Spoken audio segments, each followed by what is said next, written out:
Welcome to the Life's Best Medicine podcast, where we are finding hope and healing one episode at a time.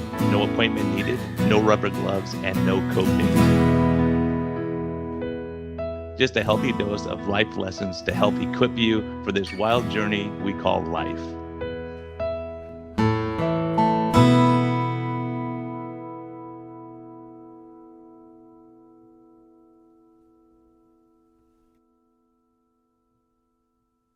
Hey everyone, thank you for joining us again for this episode. And I wanted to start out and just say a big, huge thank you. There's some great people who've really helped out. I'm doing some work up in Vacaville, California, and it's an underserved community where people are really struggling financially and health-wise. We're seeing an epidemic of diabetes and health problems that are devastating, right? So, when I saw their break room up at this company, Vacaville Fruit Company, a little shout out to them because they care about their employees and they're helping. I'm not sponsored by them, but I'm consulting with them right now, trying to help out. I felt overwhelmed, and so I looked at their break room, and and I couldn't believe it. Everything was garbage food. So these people who work hard all day and are sleep deprived and stressed, they're not getting good nutrition. So people are calling in sick. You start having other health problems, losing people to diabetes complications. And so the owner of the company reached out to me and said, hey, I don't care what it costs. I want to help these people. They got them continuous glucose monitors. They paid for labs and for them to go through my program. And, I reached out to some people in the community and said, hey, can we help? Because it takes a community. So who responded? Health Code. Dr. Ben Bickman, who is a hero of mine, said, hey, well, how can I help? I can lecture, I can come and do whatever, let's get them some product and see what they can do. So Health Code Shakes helped out. Rosette's, who's the wife of my partner on the LowCarbUSA podcast, she said, let me send some snack, low carb snacks, cake mix where they could celebrate birthdays and have cookies and things like that. And of course, my sponsor here is Simply Snacking. Very proud. She sent them a ton of samples, and I'm seeing their continuous glucose monitors staying flat. And I'm seeing sugars go from 246 down to less than 100 consistently. And so I just wanted to give a shout out. I'm only sponsored by Simply Snacking, but everyone else jumped in to help. Ben Bakikio, 15 Minutes to Fitness, he jumped in and said, hey, I'll lecture them on exercise. I really want to help. So what I'm saying is all these great people are coming out of the woodwork and wanting to help a community. And that's what it's going to take. We have to invest in other people. And that's what this podcast is about. And I feel very passionate about that, and I'm proud of these companies. And I want you to support these companies because they're giving, they're helping, they're like-minded. Sue at Simply Snack and I talked to her and said, look, this is a small podcast. We're just getting it off the ground. It's going to be a net loss for you probably for a while, right? And she said, I believe in your cause. I believe in helping people. And so when you're combined with people like this, you can't fail. So I just want to give a shout out to those companies. They didn't do it for me to talk on the podcast. No one even mentioned it. They said, how can I help? And I think if more of us are like that, we're going to be successful. We're going to do better and we're going to help more people. So thank you for listening. And thank you for your continued support. Hello and welcome back to the Life's Best Medicine podcast. This one's a fun one for me because it's a friend of mine, someone who's had a huge influence on my life and kind of helped me along the way when I wasn't sure with low carb, and all that kind of stuff. Doug Reynolds, welcome to Life's Best Medicine. We just did a podcast for LowCarbUSA because I want people to know about your upcoming conference. Well, gosh, I had to get up early this morning. But also, I want people to know about you. So this one's just about you. So Doug, welcome, man. Hey, thanks for having me, man. So tell people what you're doing here, where you came from, how you got to where you're at. Yeah. So, I was a distance runner.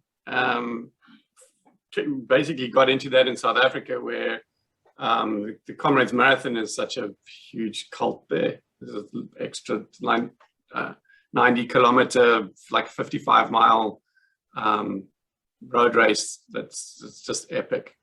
And so I got into running, and I was, in those days I used to think I was bulletproof. In my early 30s,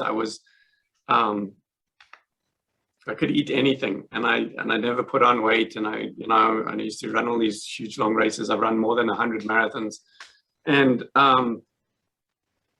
in my later 40s, I suppose, I started to put on a couple of pounds each year that I couldn't get off. I thought I was being lazy and I wasn't running enough. And my knees were getting sore, and running was becoming really difficult because my knees were sore and because I was heavier. And I was just hating it. I was hating life. And I got introduced to the concept of ketones. It was actually someone that was trying to sell me exogenous ketones. But I didn't even know what a ketone was. I literally, at the age of 51, I had never heard of a ketone. And I didn't know anybody who was diabetic, no one in my family or whatever. So we didn't, that's about the only kind of people or the only kind of group of people that would learn about that stuff. And I'd never heard of it.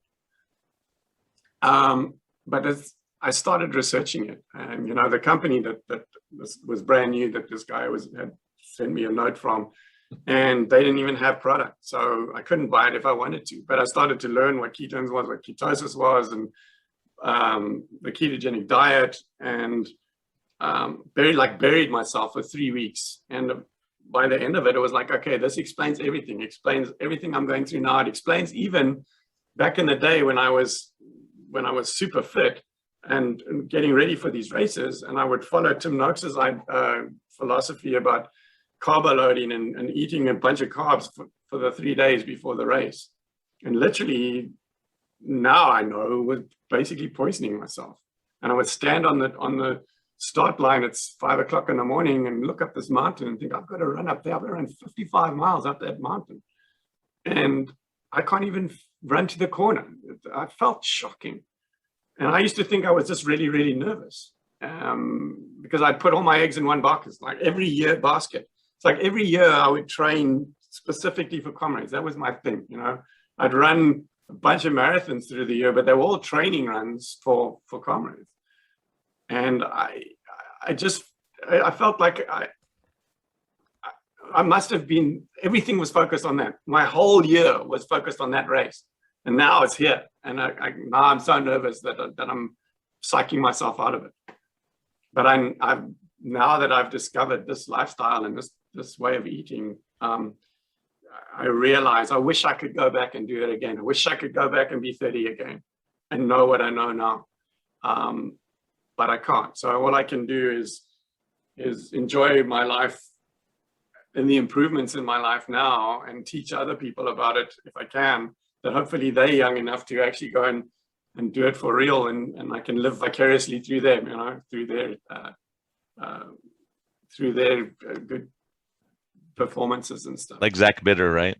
Yeah. Who I got to interview on this podcast. Really great guy. But yeah, he was actually, he did a breakout talk at one of our events at one year as well. He's an amazing guy too. And yeah, also shows like, you don't need carbs to do this. And you're gonna show a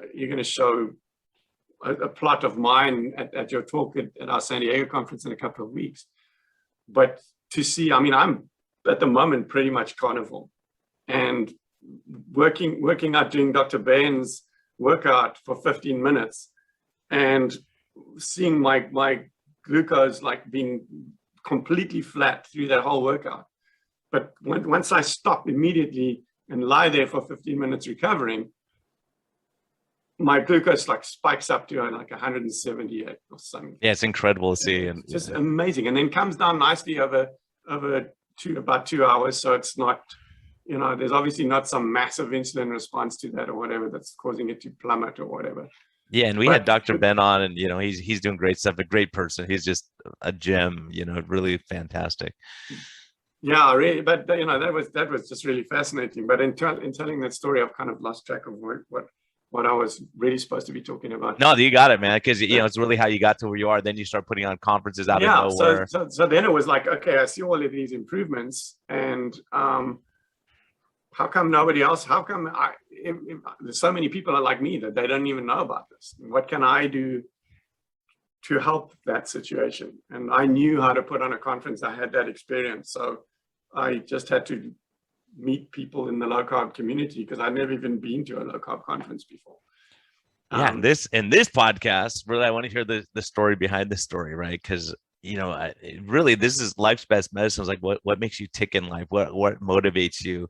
Have a guy like you who, when I heard about it, when I first met you, I was like, this guy's nutty, man. He's an engineer and he just puts it all on the line.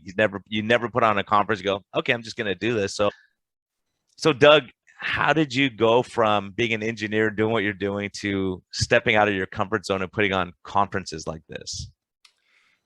So Brian, the backstory is, I was involved in a startup kind of company as a VP of operations, and being made tons of promises about all the money that was going to come my way when this all got going. And I basically worked for nothing for 2 years and was tapping into all my, and I had a huge credit card bandwidth that was maxed out. I was borrowing money from Pam's parents, from my parents, from friends, just to keep going until this money came in, and it never did. And during that time, the last 6 months of doing that, I learned about this low carb thing, and eventually decided. I was having a conversation with Pam and saying, like, we have to help teach people about this. And so I just started doing a conference, and I had hundreds of thousands of dollars worth of debt, and I still, that didn't occur to me, like, what are you thinking with all that debt? Because the contracts that you get into with hotels and that offer literally hundreds of thousands of dollars. If you don't meet the room blocks and the F&B minimums and all of that kind of stuff, you are on the hook personally for that shortfall. And I went and signed contracts with hotels. Like, I don't know if I'd ever do it again. If I knew then what I know now, I probably wouldn't have done it, which is probably good. That ignorance, I think at the time, to me, it wasn't even a thought about what about the money. It was, we're going to put 1,000 people in the room and it's going to happen. And so based on that, we collect this much money from the tickets. And so, yeah, we can pay for this. That's easy. And turns out it's a lot more difficult to put 1,000 people in the room than I ever thought it was. And so we did come up short that first time. And, I was one of the things that actually got us out of the door was that we thought we were going to put on one conference. And everybody at the conference was having such a good time that they were saying, when's the next one? When's the next one? And we said, well, we weren't planning on a next one. No, you have to have a next one. So I stayed up the whole way through Saturday night and created an event page for the same conference next year. And I sold people, I gave them a week from that Sunday to buy tickets for next year. We didn't know who the speakers were going to be or anything, just on faith, but at half price. And we sold a ton of tickets. And that money got us out of the hotel. Without collecting that money for the next year's conference, you're done. You can't do it again. They would have called the cops on us. Yeah, and those people saw the vision, they saw the benefit, right? And then the next time you did, I was one of those guys who was there as a spectator, in 2017 was the first time at the Wyndham, which is when you attended, right? So so it's pretty amazing. You're doing that, introduced me to this whole world and knowing people and sitting down and talking to people and getting started. But yeah, I want to talk more about that. Just saying I'm doing this thing, you were just all in. You just pushed all your cards in. You could have been bluffing because you didn't know if you're going to make the money. Because people, remember, he's got to pay for the food. You got to pay for coffee cart. I remember reaching out to you after that and not really knowing your story. But I'm thinking, man, you put all this on your credit card. You have more. I'm not a risk taker, man. I want to make sure I got a full house or a flush or something huge to go in. And you go, okay, I have a pair of threes. I'm getting there. I'm all in, right? Yeah, but so it's more. You have to sign a contract that says, okay, you're going to commit to a minimum number of room nights that you're going to sell, hopefully to your attendees that are hopefully going to buy tickets and hopefully going to come to this thing. And it just, it's just such a risk. And so what happened to us, I mean, this is an example, was like 17 when you were there went well, and 2018 had grown as well. And so the hotel, when we signed a contract for 2019, built in all these increases in the minimum room requirements. And I was so excited about the growth that we had been seeing. It was like, yeah, we're gonna keep growing. But they were committing us to much bigger minimums, but with the same event space that they were giving us. So they were actually charging us more effectively for that event space. And you know, more and more people were putting on low carb conferences, and KetoCon and Keto, what was the other one? Keto Fest. They both moved theirs right behind mine. So they were in like the 2 weeks before my conference was on in that July. And so the numbers that year were way down. Yeah, because people on the East Coast would stay at the East Coast ones and not come out, and you know, so it did put a hurt on. So we didn't see that continued growth that we'd been seeing before. And now, so there weren't that many people there. And so we, as we were expecting or hoping for, and so we were short, you know, and on top of all our, because we have to pay for all the speakers and their rooms and the food, and you know, it's but on top of all of that, we had a $45,000 penalty for the shortfall in the room block that we had committed to from the previous year. And people just don't get that. You remember that thing with Vinny, where he went on that rant about how much money I was making and all of that. And yeah, people have no idea. Well, it's funny because people make references and they say stuff, right? Because, you know, I remember when we did Low Carb MD podcast, which by the way, I funded, right? Yeah. Myself and Tro. And so we were losing money every year because we're doing it for free. We didn't have any sponsors. We did it on our own because we believed in the message. And that's kind of what you did. You took a huge hit and risk and all that stuff. And so people on the outside go, oh, you're making all this money. Okay, I'll show you the bill. I'm running negative, right? We're 5-6 years down the road. We still yet to make money. So you're as crazy as me. Yeah, pretty much. Right. But, you know, and I think we see that in each other. You see it, there's a respect because you go, look, you're putting on the line and you see the vision for the future. You see, we're going to help a lot of people. People are going to get the word out, and this is going to catch flame. And I think that's what we're seeing now. And then obviously this little thing called COVID came along, and now all of a sudden you had to switch to virtual. So you have virtual meetings and which in a way saves you money because you don't have to pay to fly in the speakers and pay for all that stuff. Yeah, but then you're charging a lot less for the tickets as well. So at the end of the day, it's a wash. You know? Yeah, exactly. But it's less risk, right? It's less risk. I actually incorporated this story into the opening talk that I did for that virtual event.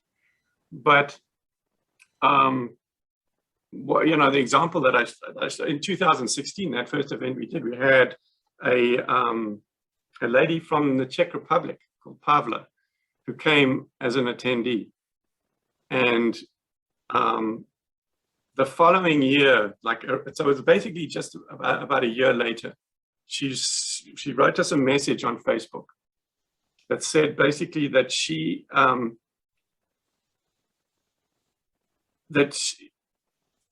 she was so inspired by coming out to that conference from Czechoslovakia that she had gone home and she started learning about nutrition, and she started a little Facebook group. And she said, based on the sign up rates at the moment, that by that Sunday, whatever day in the week she'd written this thing, by that Sunday, they were expecting to pass 10,000 followers.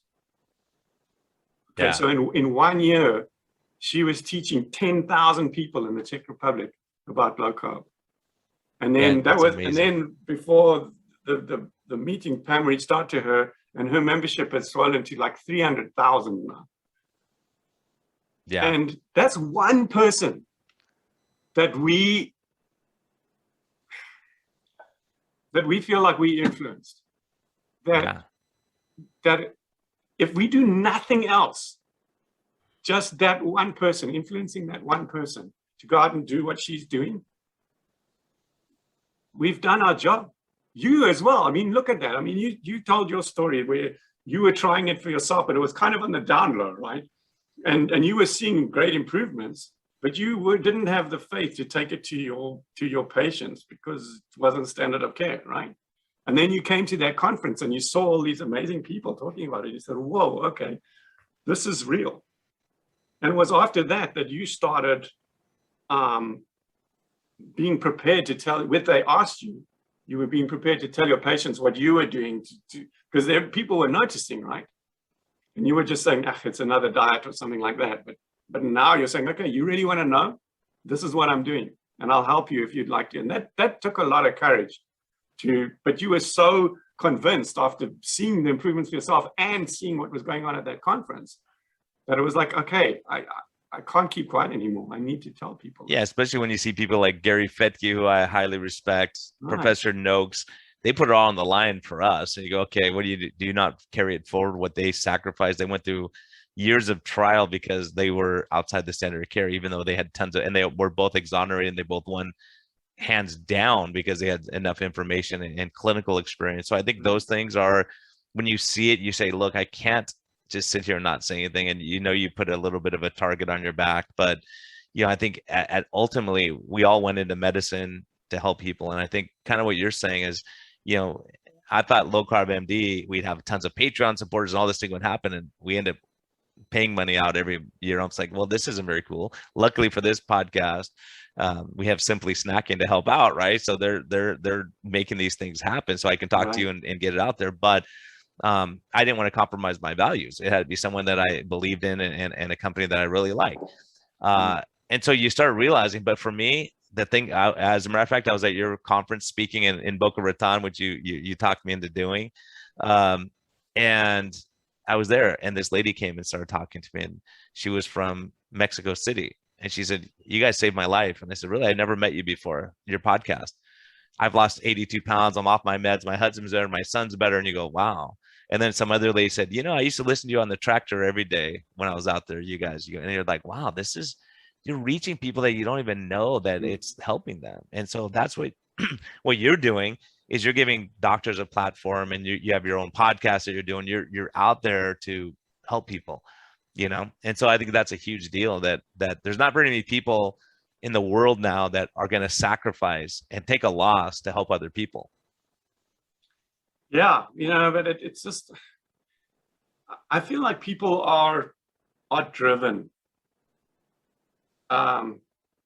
Most people are kind of driven to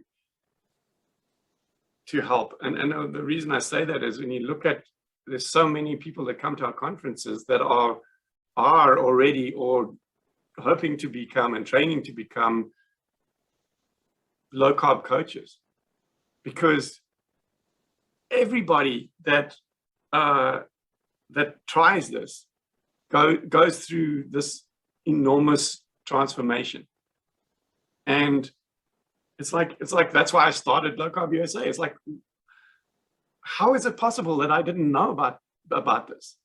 And it's criminal. And so I need to teach other people about this. How can I do that? What skill set do I have that I could utilize to help get this message out? Because it needs to get out.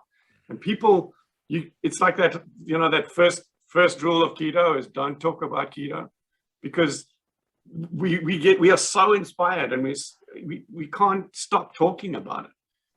And the people who really don't buy into it get sick of us after a while. It's the same as religion, right? Don't force your religion on people. But if they ask, they go, "Hey, I'm struggling, and exactly. I like what you have." Yeah, sure. Or whatever your philosophy of life is. Right. Exactly. And so that's what I think. It's nothing special. I think it's just a natural human trait that once you see something and you can't unsee it, as we often talk about in this community, the next step is to try and help other people see it. Because all I can say is I'm so inspired by what happened to me that it's just like I have to try to let other people see that too, because it's and for me there was a lot of improvements in my life, but I wasn't really sick. I was probably pre-diabetic if I'd ever been tested or whatever. I'm just guessing though, but I wasn't, really heavily diabetic or have all of these other, any one of these other chronic conditions that so many people really suffer with. So my improvement in my life was astronomical for me, but it was nothing compared to some of these people and the improvements and the changes and the reversals that some of them have seen. To me, that is just some of those stories are what really needs to get out there, which is what you do. I mean, that's on LowCarbMD podcast and on this podcast, you're getting those people's stories out there so that hopefully it inspires them to try it, because it's so easy. But you got to try it. You got to do it. Yeah, and I think hearing the story and giving someone a platform, I think is important. Speak of stories, tell people your story about the traumatic brain injury, TBI, and how did that affect your life and impact your life, and what did you do after that? So I had finished university, and then I had a two-year military training, which I had finished, and I was about to start work on the mines. I had a bursary or scholarship from Anglo-American, from a mining company, and I actually had to start as an engineer on one of the mines on the Monday. And on that Saturday, we had gone out. It was actually out to the same city where I was going to go start work, funny enough. But it was kind of just outside of Johannesburg. And we had gone there to do a triathlon with a friend of mine. And we were driving home, and still don't really know what happened. But I was in the left-hand seat, which is a passenger seat in South Africa, opposite to here. And so he turned right across the oncoming traffic, and the car basically T-boned us, like right in my door. And my head hit on the, I think where the seatbelt comes out, because I had some stitches in my head back here where it got hit, and that caused a massive brain injury. And I literally, I couldn't see for 3 months. I could sort of see with each eye, but I couldn't focus. So I used to actually wear an eye patch, so that I could at least walk around and see, not bump into things and see where I was going. But I couldn't focus. People used to say to me it was like talking to a chameleon, because like my eyes would move independently of each other. Wow. And there's some other pretty horrific stories as well, which I won't go into here. But I was in a really bad way, and I have no idea how I didn't die. And after the 3 months, so I had broken my collarbone as well from that hit, but it was a compression thing. So there was just a crack through my collarbone. You could see it on the initial x-rays when I first got into the hospital. And then over the 3 months, they kept taking them. And because I couldn't feel any pain, they did a lumbar puncture on me. And I literally did not, I said to my mom, she was like holding my hand to help me with the pain. And I said to her, when are they going to do it? She said, no, they finished already. And so what they were trying to keep my arm still. And I would like literally be like Houdini, like take my arm out of the sling. And so then once the collarbone kind of disconnected, then I was really like double jointed, because the collarbone would just like cross over itself like that. And the spiky bits would like would point through my skin, and the blood would start to run down my chest like this. But I couldn't feel anything. And they were beside themselves trying to put me like in a straitjacket almost to keep me still. But now the orthopedic surgeon wouldn't operate on it to plate it, because they couldn't give me an anesthetic because my brain was so swollen from this brain injury. And they had to get clearance from the neurosurgeon before they could operate on. So it was like about 4 months before I actually got that collar. So it was completely loose and broken like that for 4 months, until they could eventually be given the go-ahead to give me anesthetic so they could put a plate on it, which is kind of astounding. But what really started to happen was, over time, I started to realize that my short-term memory was severely affected. I can remember things from way back, and like it was yesterday. But short-term stuff, I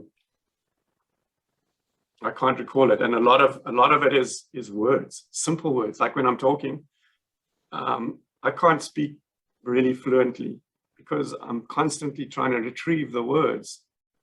And you see my eyes will go up like this all the time because I'm trying to retrieve the words. And then what happens is that if I have a fleeting thought or something while I'm talking, then I go completely blank. And you've seen that happen. I think both of us have done that already. Yeah. We've proven it, right? So I think that's, and so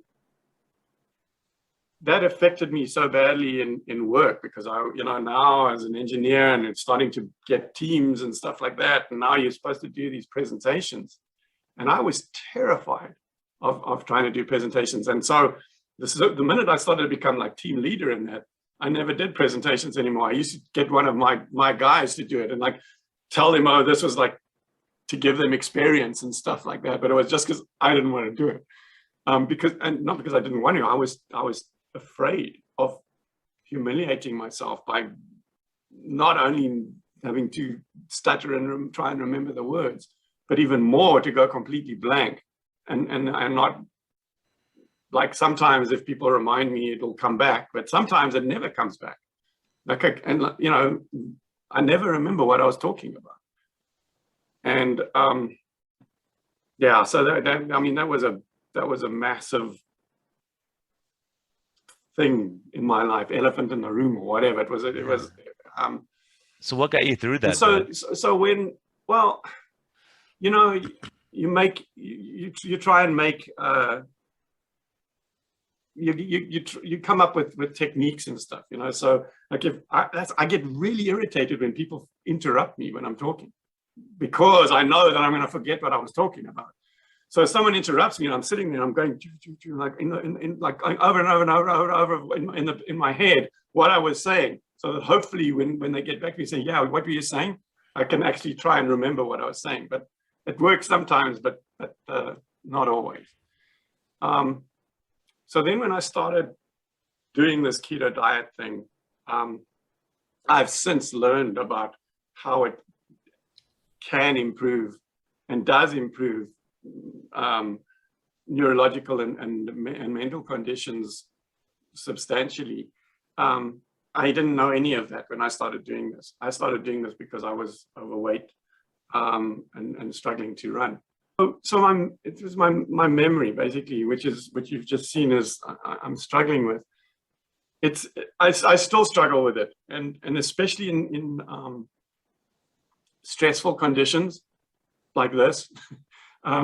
But what I did notice was that there was a massive improvement in it. So as much as you look at this and think that's not an improvement, it is compared to what it used to be. And so to me, that was a big win. But something that I actually heard Georgia E. talk about was that it helps with anxiety.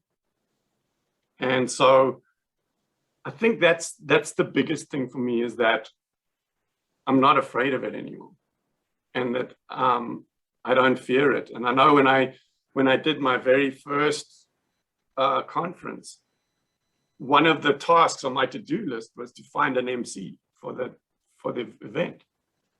And I never really came across or found somebody that I thought would be a really good fit. And it got closer to the time, and eventually I thought, you know what, I can do this. And I got up on that stage.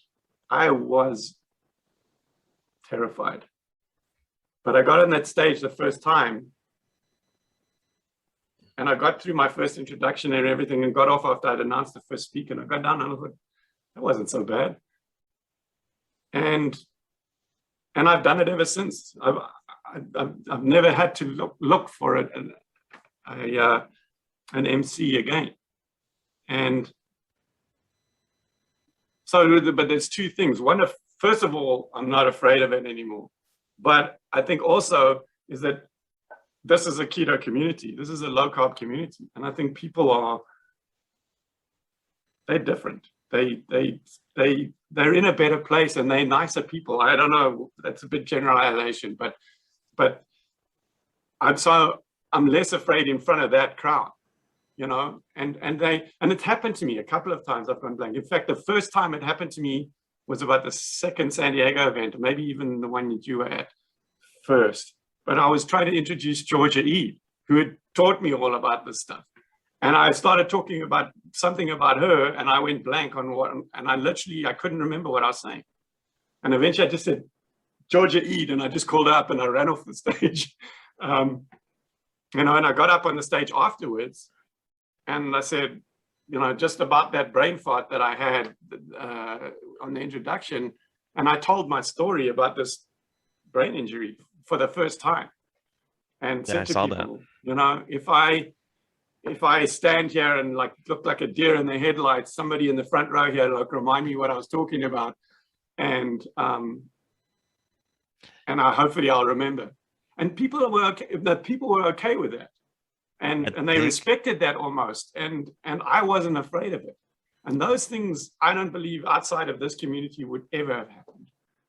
I think that's a huge point. I think that you raise a lot of life issues here, right? Like one is stepping up and you're scared, but do it. Like, you know, when we started I didn't know anything about podcasting. I didn't know anything about this stuff. I go, yeah, I'll do it. I'll figure it out. Right. So I think when you step up there and you realize, oh, it's not as bad as I thought. Okay, let me do the next thing. Let me take the next step. And I think, you know, that's one thing in life of stepping up to your fears, because otherwise you live in fear your entire life and then one day you say, gosh, I wonder what would happen if I went up there and did this thing. Right. So, you know, I've always seen you as such a good MC getting up there because you have a passion and you love the people who are up there and everything. But also, you know, it's important because, you know, realizing if you're real with people, go, look, I struggle in this area. Then people go, okay, I get it. You struggle. Okay, I'm not going to judge you because you had a traumatic brain injury and you're dealing with stuff that I never had to deal with. And so people have more grace if you're real rather than just trying to hide it. And people go, why does he stutter? Why does that? You know, I have friends who, one of my good friends stutters. And then now he's a pastor. He doesn't stutter when he preaches ever. It's crazy, like how his brain works differently when he's up there, right? Because he's so motivated and he thinks in a different way. So I think there's a lot of stuff like that are, you know, that people are inspired by you because other people are going to have traumatic brain injuries and they just kind of fold the tent and say, okay, you know, and I'm telling you, I have people with dementia. And it's horrible because the worst thing you could possibly do is isolate. And what they isolate because they feel silly because they forget what people are talking about and, you know, forget the conversation, have to ask again. And it's horrible and it's scary. You know, then once you get really demented, you don't care anymore because you don't even know you're not remembering. But it's the scary part at the beginning. And the other big thing that you bring up is, you know, there's ongoing studies now with our soldiers who've had traumatic brain injury, doing low carb ketogenic diet in treatment of that. And the fact that you got better after changing, you know, you kind of just went down this path that seems to help that problem also. Because I know we've had a lot of conversation and most people don't know your history about having the traumatic brain injury. Most people we know don't know that. Yeah. Right? You mentioned something a bit earlier that that I thought I would say something about, but I can't remember what it was now. I just think that it's not only the improvements. I think that was what it was. It's not only the improvements in the condition itself, but the mental capacity to and the lack of anxiety about it that helps you deal with it, whatever it is. I would love to say that it's improved and it's gone away, but it hasn't. But dealing with it and being okay with it, that is the gift to me, I think, of adopting this lifestyle that I never anticipated when I first started. Yeah, and then wanting to help other people in that, right? And be Right. able to say, hey, if it helped me, maybe it'll help other people. Let's put it out there. So people who've had traumatic brain injury, right, or stroke or things like that, Yeah. and we're seeing that, and we're seeing psychiatrists using it for schizophrenia, for bipolar disorder, Right. and I think dealing with it. And I think if we can make the stress better, and I think the other point that I think we're bringing up here is the importance of community, of saying, hey, I'm not the only one with a traumatic brain injury. I'm not the only one who struggles with food addiction. I'm not the only one who doesn't like to exercise or whatever it Mm. is.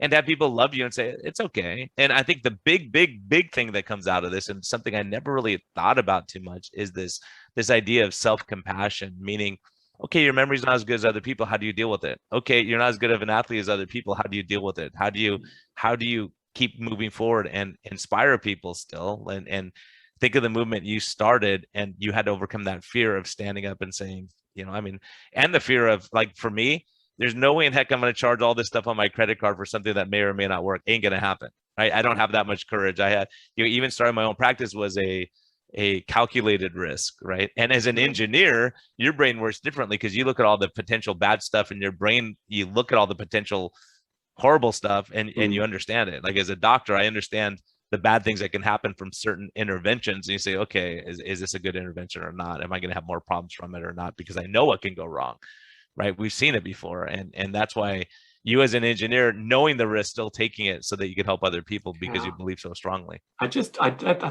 believed it though. It wasn't, I never sat down and try to analyze it and say, should I be doing this or not? It wasn't a question. It was just, I'm doing this, assuming that it was going to work. And it kind of, I'm still here, but it's been really hard, but I'm still here. And so the belief that this was going to happen actually came through. And I've done a lot of things in my life that have failed. And I'd say I went into that with the same enthusiasm and stuff as well, but it didn't work out. And I'm thankful for the fact that that never deterred me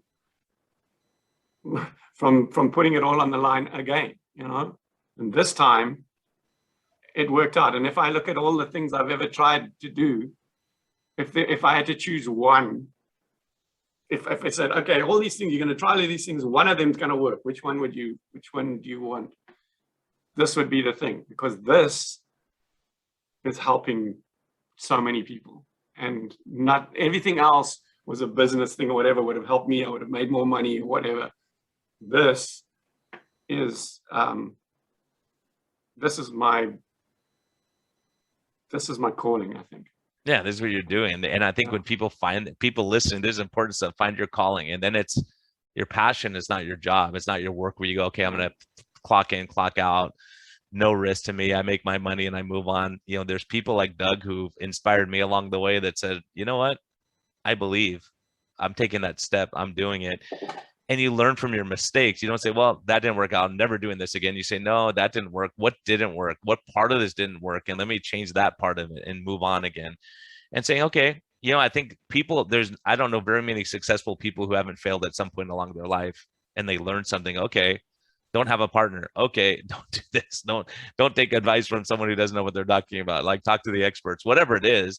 So you're the embodiment of that, just stepping up and saying, okay, I'm going to step into this void. It needs to be done. Someone's got to do it. Why not me? And I mean, I've ended a lot of my introductory talks at these events with that quote that comes from I first saw with can't even remember his name now. That the one of the guys, Jacob Wilson, he's done a lot of talks, and he was at our very first event as well.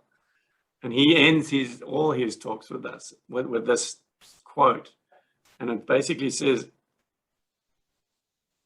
"If not us, then who?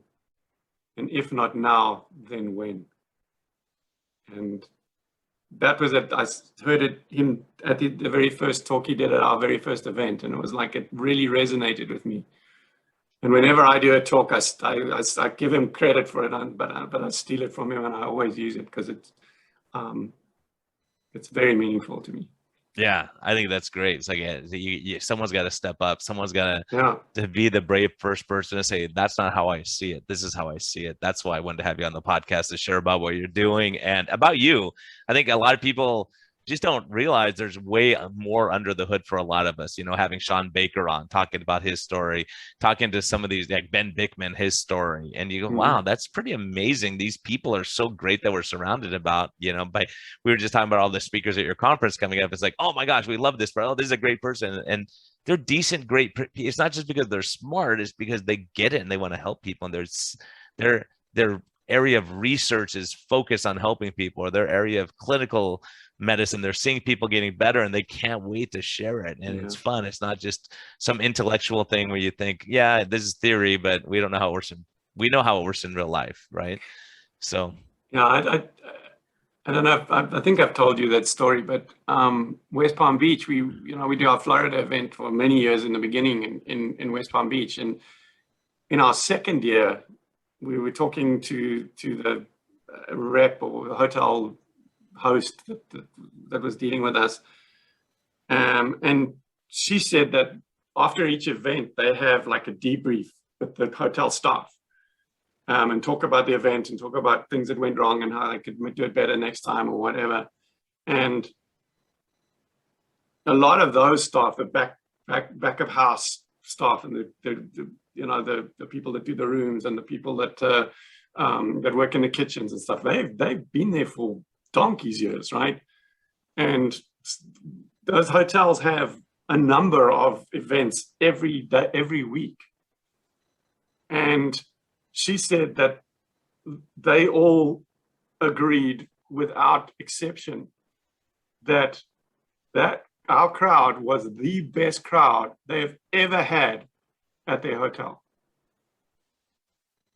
And Pam I forget exactly what she said, something about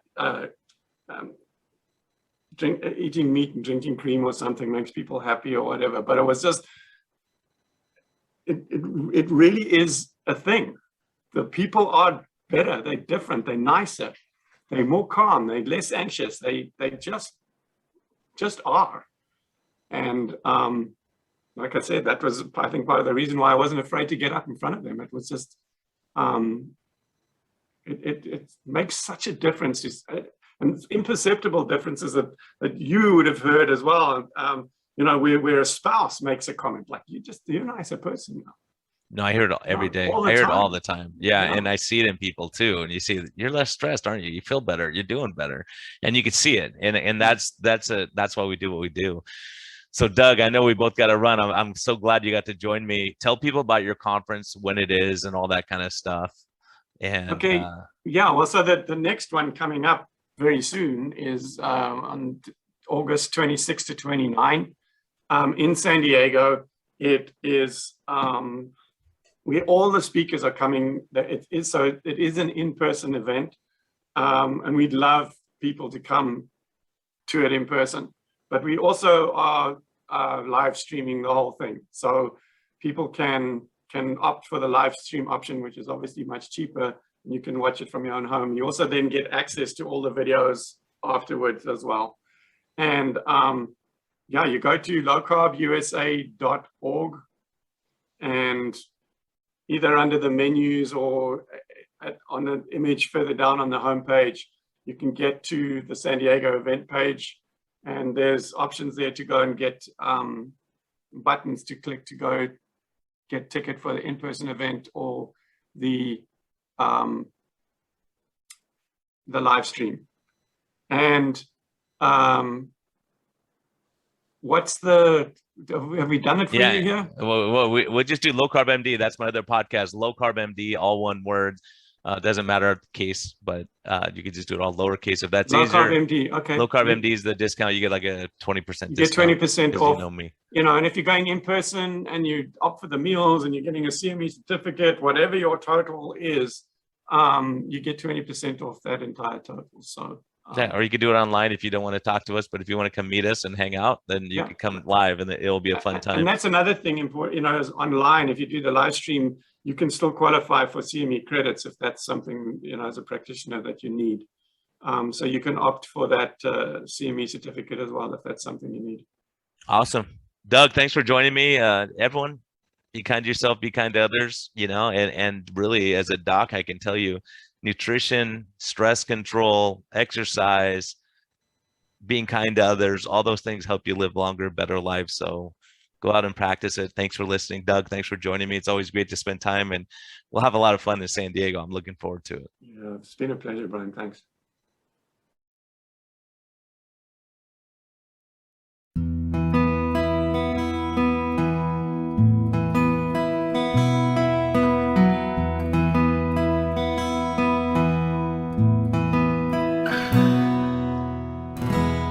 Thank you for listening to this episode. We greatly appreciate your support. We would greatly appreciate a positive thumbs up on all of the platforms like iTunes and Spotify or wherever you're listening. And we just thank you for our Patreon supporters. We greatly appreciate your help in getting this message out. We think there's a lot of important information. And hopefully this helps you. Have a great day, and thank you for listening, and thank you for your support.